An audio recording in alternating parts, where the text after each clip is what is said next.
तो दोस्तों स्वागत है आप सभी का हमारी यूट्यूब चैनल 10th क्लासेस में। तो दोस्तों आज के इस वीडियो में हम बात करने वाले हैं क्लास 12th का बहुत ही इंपॉर्टेंट क्वेश्चन फिजिक्स का है। 12 क्वेश्चन हम क्या किए हैं आप लोगों के लिए 10 ऐसे मॉडल सेट प्रस्तुत किए हैं, जिसमें एक में क्या होगा 12 क्वेश्चन होगा और बहुत ही शानदार क्वेश्चन होगा जो आपके एग्जाम के लिए बहुत ही इंपॉर्टेंट है। मानो ये 12 क्वेश्चन बहुत इंपॉर्टेंट है और जो मॉडल सेट 9 है इस पे अतिरिक्त वो भी बहुत इंपॉर्टेंट होगा।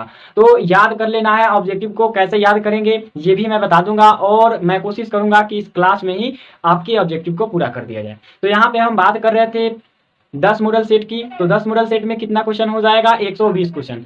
120 प्रश्न की बात कर रहे हैं जो बहुत ही इंपॉर्टेंट है। तो वीडियो को तो पहले यहाँ पे तो 120 प्रश्न होगा 10 मॉडल सेट में। तो यहाँ पे हम लेकर के फर्स्ट मॉडल सेट और फर्स्ट दिन है फिजिक्स का। तो 12th के लिए चलिए तैयार हो जाइए। अब दोस्तों अब बारी है जंग लड़ने की। और किससे लड़ने की? तो हम लड़ेंगे क्लास 12 से जंग लड़ेंगे। अब जंग लड़ना क्या है तो बहुत ही मन से पढ़ेंगे, बहुत शानदार से पढ़ेंगे और बेहतर करेंगे। तो चलिए यहाँ पे हम 12 क्वेश्चन को एक बार देख लेते हैं। आपके मन में हम याद करा देते हैं कि कैसे इसको याद करना है, कैसे याद होता है और कितना दिन तक रहेगा। तो कितना दिन तक रहने की बात छोड़ो, यहाँ पे हम बता दे रहे हैं। इसको कॉपी में लिख लो और लिखने के बाद एक बार तुम देख लेना। एक बार देखने के बाद तुम्हारा ये अपना हो जाएगा, फिर कभी भी तुमसे ये जुदा नहीं हो पाएगा। चलो देखते हैं। यहाँ पे हम मॉडल सेट 1 की बात करते हैं। तो यहाँ पे फर्स्ट क्वेश्चन कहता है किसी धनावेश वस्तु में होता है। अब बताइए दोस्तों कि कोई भी धनावेश वस्तु है उसमें क्या होगा। तो आप लोग विद्युत धारा अगर चैप्टर पढ़े होंगे, विद्युत धारा नहीं स्थिर विद्युतिकी अगर आप लोग पढ़े होंगे तो उसमें आपको बताया गया होगा कि कैसे पदार्थ को आवेशित करते हैं और कैसे पदार्थ को ऋण आवेशित करते हैं, धन आवेशित करते हैं।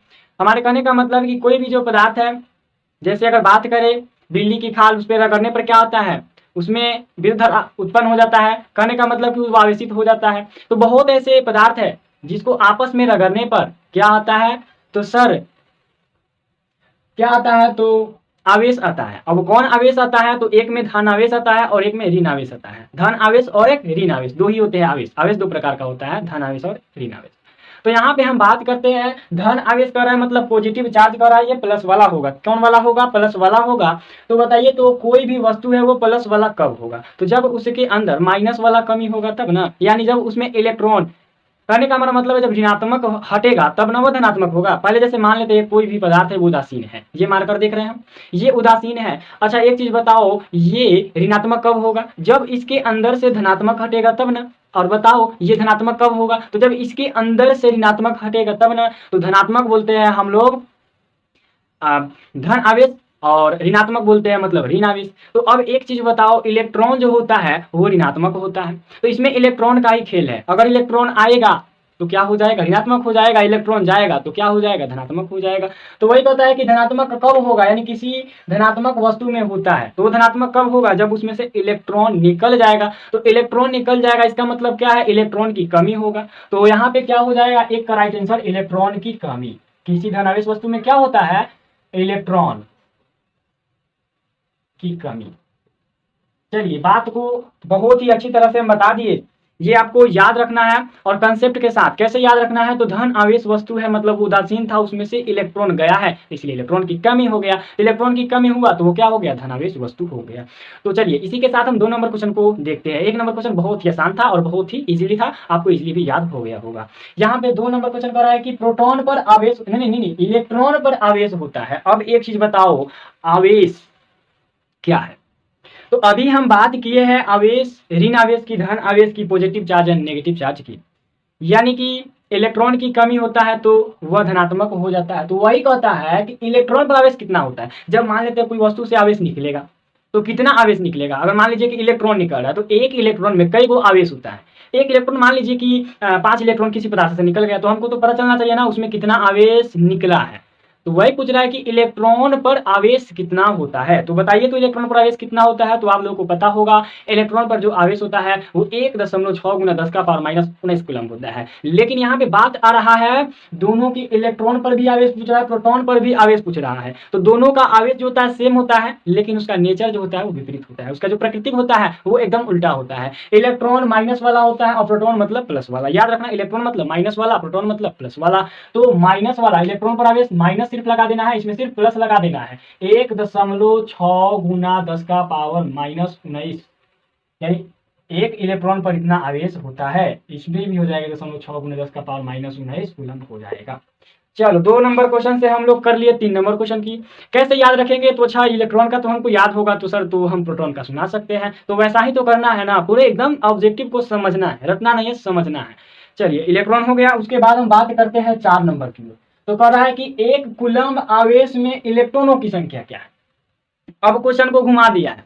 अब हम लिख करके इसलिए घुमाया क्योंकि आपको भी एग्जामिनर घुमा देगा, तब तो गया भैंस पानी में सब चौपट। तो इसी के लिए हम आज आपको घुमा दिए हैं क्वेश्चन को कि एक कूलम्ब आवेश में इलेक्ट्रॉनों की संख्या। यहाँ पे क्या कह रहा है कि इलेक्ट्रॉन पर आवेश कितना होता है। अब यहाँ पे कह रहा है एक कूलम्ब अगर होगा तो बताइए तो इलेक्ट्रॉनों की संख्या क्या होगा। अगर यहाँ पे जगह तो है, ये हम निकाल कर बता दे रहे हैं। कैसे निकलेगा, हम अनुमान से बता दे रहे हैं। जैसे देखिए यहाँ इलेक्ट्रॉन पर, मतलब एक इलेक्ट्रॉन पर कितना आवेश था, तो यहाँ पर इसको पॉजिटिव नेगेटिव नहीं देखना है। अधिकतर मतलब एग्जाम में क्या होता है, नेगेटिव और पॉजिटिव नहीं देखता है, सीधा उसका परिणाम दिया रहता है कि 1.6 × 10⁻⁻19 कूलम। तो यहाँ पे हम 1 क्या है, 1 यानी कि इलेक्ट्रॉन पर क्या हो जाएगा, 1.6 × 10⁻⁻19 कूलम होगा। अब एक चीज हमको बताओ, जब एक कूलम हमको चाहिए तो ये सब किस में है, तो बोलोगे सर जी तो गुना में है, तो उधर किस में जाएगा, भाग में जाएगा। तो यहाँ देखो 1/1.6 × 10⁻⁻19 हो जाएगा, बराबर 1 कूलम हो जाएगा। तो ये इलेक्ट्रॉन की संख्या हो गया। अगर देखो यहाँ पर क्या कर देना, ये जब ऊपर जाएगा तो 10⁻18 हो जाएगा। अब ये बचा 1/1.6, इसको भाग करना है। भाग करेंगे तो 0.625 आएगा, 10⁻18 आएगा। इसको भाग करेंगे तो इतना, ये इतना उत्तर दिए। अब हम क्या करेंगे, तो वैज्ञानिक रूप में एक इसमें से क्या करेंगे, 6 को पहले भेजाएंगे, उसके बाद दशमलव लगाएंगे। तो देखिए तो 6 को हम बाहर भेज दिए, तो बाहर कब भेजेंगे, जब हमको 1 10 मिलेगा तब ना। तो इसके पावर नहीं, ये तो 19 था, 19 था, 19 था, देखो 19 था। अब एक इसमें से पावर गया तो क्या बचा, 10⁻18 बचा। बस ये लो हो गया। कितना हुआ, 6.25। यहाँ पे लिख देना है 6.25 × 10⁻18 इलेक्ट्रॉन होता है एक कूलम्ब आवेश में। चलिए हम इसको थोड़ा हटा देते हैं क्योंकि हमको दिक्कत करेगा बाद में। चलिए हम लोग क्या किए, तो अपने से हम लोग मान निकाले हैं कि एक कूलम्ब आवेश में कितना इलेक्ट्रॉन होगा। ये भी पता कर लिए कि एक इलेक्ट्रॉन में कितना आवेश होता है, और इससे ये भी हम पता कर लिए कि एक कूलम्ब आवेश में इलेक्ट्रॉनों की संख्या कितनी होती है। तो बहुत बेहतर चल रहा है हमारा ये क्लास। इस क्लास को शुरू से लेकर अंत तक देखना, क्योंकि देख रहे हो क्वेश्चन को बारी बारी से हम लोग कैसे एकदम इंपॉर्टेंट तरीका से निकाल रहे हैं। अब देखो यहाँ पे 5 नंबर क्वेश्चन कहता है कि एप्सिलॉन नॉट का मान और मात्रक होता है। अब बताइए एप्सिलॉन नॉट क्या है। तो एप्सिलॉन नॉट कहने का मतलब, जब हम लोग पढ़े हैं स्टैटिस्टिक्स में फर्स्ट चैप्टर, तो उसमें हम लोग को आया होगा एगो 1/4 pi epsilon not. 1/4 pi epsilon not का जो मान होता है 9 × 10⁻9 होता है।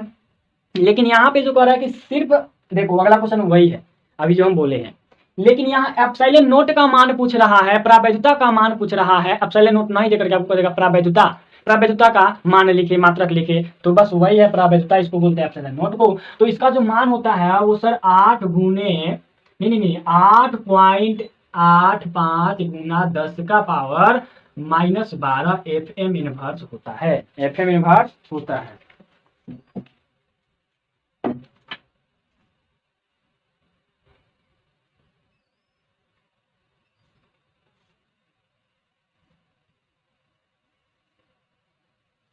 चलिए तो इतना हम लोग कर लिए। क्या किए, एप्सिलॉन नॉट का जो मान होता है वो तो कर लिए, लेकिन हमको तो अभी करना है इसका मात्रक। तो देखो इसके संगे संगे हम मात्रक लिख दिए हैं, FM इनवर्स लिख दिए हैं, इसका मात्रक हो गया और ये इसका मान हो गया। चलिए आगे हम लोग क्वेश्चन बढ़ते हैं 6 नंबर क्वेश्चन की। 6 नंबर हमारा कह रहा है कि 1/4 पाई एप्सिलॉन नॉट का मान होता है। ये भी बहुत इंपॉर्टेंट है, पूछ देता है एग्जाम में, तो याद रहेगा तभी तो हम जाएंगे, तो एकदम मारेंगे 100 में 100 लाएंगे तभी तो इसी के लिए इसका मान निकाल करके हमको बताओ। चलो बोलो। तो कहोगे कि सर ये तो बहुत कठिन है, हम तो यहाँ पे एप्सिलॉन नॉट का मान भी रख देंगे और यहाँ पे पाई का मान भी रख देंगे, 4 का 4 भी रख देंगे और मान निकाल लेंगे, लेकिन ये बहुत कठिन होगा, तो क्यों ना हम याद कर लेंगे। बोलो बताओ, याद कर लेने में क्या जा रहा है। तो याद करना है क्या होता है, इसका मान 9 × 10⁻9 होता है। अब याद कैसे रहेगा, 9 नीचे भी 9 ऊपर भी 9 और सिर्फ लगा देना है 10। 9 × 10⁻9, 9 × 10⁻9, 2 बार से 3 बार करना है, याद हो जाएगा। 9 × 10⁻9 हो जाएगा, 9 × 10⁻9 हो जाएगा। चलिए यहाँ तक तो किसी को दिक्कत नहीं होना चाहिए। लेकिन अब देखिए तो आगे हम लोग क्वेश्चन की ओर बढ़ते हैं। तो सर मेरा पहला जो क्वेश्चन कह रहा है, पहला बोले हैं, यानी कि हम आते आते आ गए 7 नंबर क्वेश्चन की ओर। तो चलिए 7 नंबर जो हमारा क्वेश्चन है वो क्या कहता है एक कूलम्ब आवेश, क्या कह रहा है कि एक कूलम्ब आवेश डॉट डॉट डॉट ESU। अब बताइए, एक कूलम्ब जो आवेश है वो बराबर होता है कितना के बराबर होता है, कितना ESU के बराबर होता है।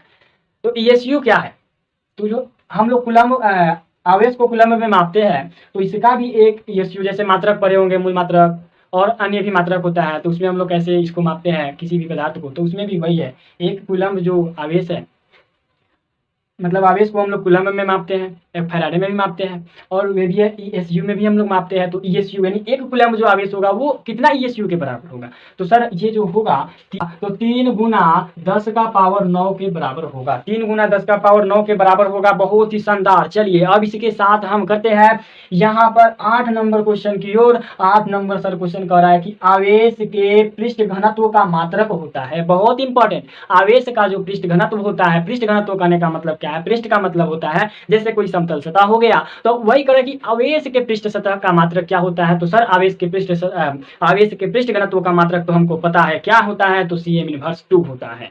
अब हमको तो समझ में नहीं आया, तो देखो कूलम्ब प्रति मीटर स्क्वायर होता है। चलिए यहाँ पर क्या हो गया, कूलम्ब प्रति मीटर स्क्वायर हो गया। हम इसको ये भी बता सकते हैं कि यह हो जाएगा Cm इनवर्स का 2 हो जाएगा। चलो बोलो कोई दिक्कत है, तो नहीं है। बहुत ही शानदार तरीके से, भले ही थोड़ी देर अधिक लगे लेकिन पूरे क्वेश्चन को समझ लेना, नहीं तो दिक्कत हो जाएगा एग्जाम में। अब यहाँ पर देखो Cm भी दे देता है, Cm स्क्वायर भी दे देता है, लेकिन हम दो तरह से क्यों लिखे हैं, क्योंकि आपको माइनस कहीं भूल जाओ, तो इसी के लिए तो हम प्रति लगा दिए हैं, तो आपके माइंड में हमेशा चलता रहेगा, अच्छा प्रति था प्रति था प्रति था, तभी तो याद रहेगा पृष्ठ घनत्व का मात्रक। अब देखो कूलम्ब बल है, कूलम्ब का नियम पढ़े हो ना कि नहीं, दो आवेशों के बीच लगने वाला आकर्षण या प्रतिकर्षण बल, दोनों बलों के गुणनफल के क्या होता है, समानुपाती, उनके बीच की दूरी के क्या होता है, व्युत्क्रमानुपाती। तो वही बल पूछ रहा है कि वो बल कैसा है, बताओ। तो वो केंद्रीय बल भी है, वो विद्युतीय बल भी है, वो दोनों बल है। कौन कौन बल है, तो वो कूलम्बीय, वह विद्युतीय बल है, और एक क्या है, केंद्रीय बल है। यानी वह विद्युतीय बल भी है, केंद्रीय बल भी है, वो दोनों बल है। कौन,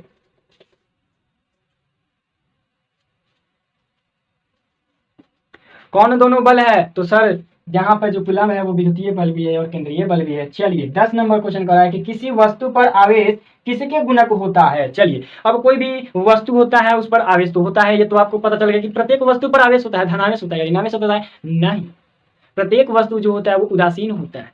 अब उसमें से इलेक्ट्रॉन गया तो वो क्या हुआ, तो सर जी वो धनात्मक, इलेक्ट्रॉन आया तो बना दिया ऋणात्मक, तो वही नहीं पढ़ा है 1 नंबर क्वेश्चन में।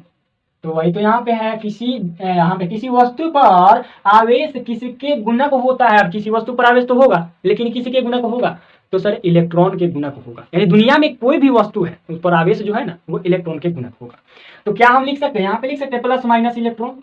बोलो कोई दिक्कत है, प्लस माइनस करने का मतलब माइनस में भी हो सकता है, प्लस में भी हो सकता है, इसलिए कोई दिक्कत नहीं।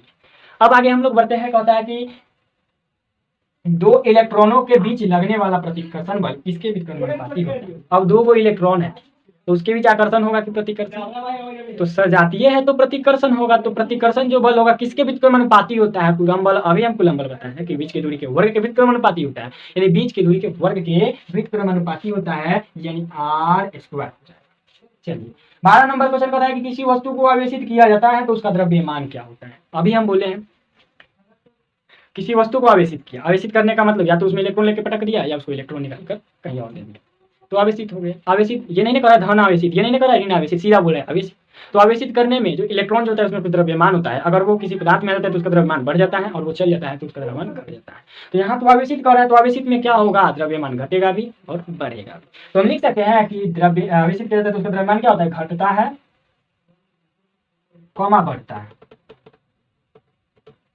चलिए थोड़ा तो वक्त लगा, लेकिन आप लोग अगर शुरू से लेकर के अंत तक वीडियो को जरूर देखे होंगे तो आपको बहुत ही शानदार तरीके से समझ में आया होगा। हम उम्मीद करते हैं कि ये 12 क्वेश्चन आपके पूरे माइंड में घुस गया होगा, और इसी की तरह वीडियो के लिए हमारे चैनल को सब्सक्राइब कर लेना और हमारे वीडियो को लाइक जरूर करना, वीडियो को शेयर भी करना, ताकि बहुत ऐसे बच्चे जो उनको शिक्षा मिलना बहुत जरूरी है लेकिन किसी पैसे की वजह से वो नहीं मिल पाता है, तो उन बच्चों को शेयर कर देना। चलिए मिलेंगे अगले वीडियो में, हमारा मॉडल सेट 2 बहुत जल्दी आने वाला है, तो इसके लिए आप लोग भी तैयार रहें, हम भी तैयार हैं। चलिए मिलेंगे अगले वीडियो में, तब तक के लिए जय हिंद जय भारत।